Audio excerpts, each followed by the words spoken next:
Hello বন্ধুরা, আসসালামু আলাইকুম। কেমন আছো সবাই? রান্না নিয়ে চলে আসলাম। এটাও কাতলা মাছ দিয়ে আলু সিদ্ধ করে আজকে ঝোল করব। মাছটা ভেজে নিচ্ছি।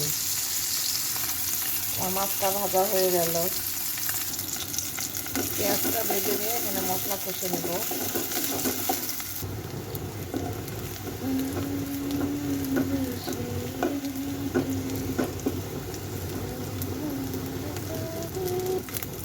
একটা রসুন বাটাটা দিয়ে দিব।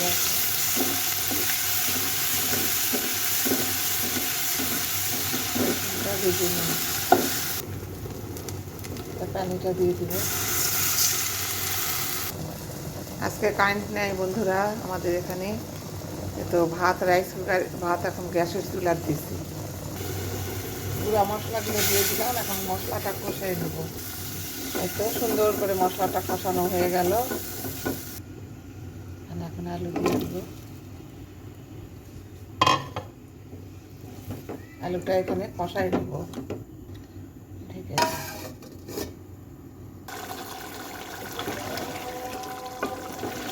আর একটু কষানো লাগবে।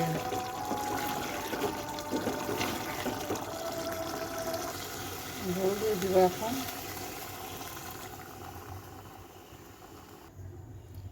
ঢেকে দিই। ঝোল দেওয়া হয়ে গেছে।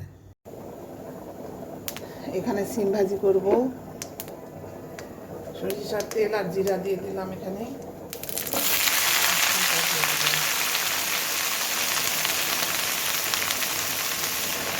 কাঁচামরিচ পেঁয়াজ দিয়ে দিলাম।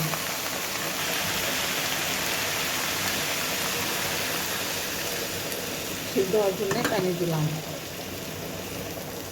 দিয়ে নাড়াচাড়া করে দিয়ে ঢেকে দেবো।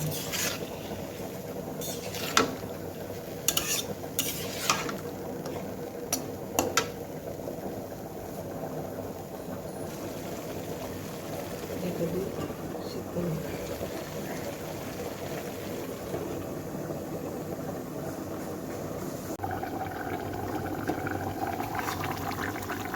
তো বন্ধুরা, আমার তরকারিটা রান্না হয়ে গেল। এটা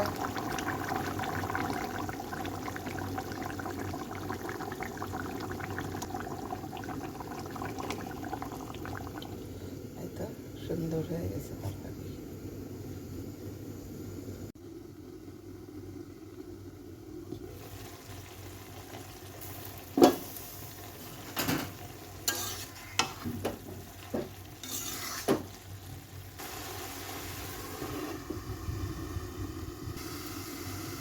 এটা পানি শুকিয়ে গেছে। এখন ভেজে ভেজে নামাবো। সিম আলুর ভাজি ফুলকা ফুলকা দিয়েছি। আমাদের এইদিকে ফুলকা বলি। আপনাদের ওইদিকে কী বলে জানাবেন। পেঁয়াজ কলি, যেটা পেঁয়াজ কলি, এটাকে আমরা ফুলকা বলি। আপনাদের ওইদিকে কী নাম বলে কমেন্ট করে জানাবেন।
এই তো বন্ধুরা, আমার ভাজিটা হয়ে গেল।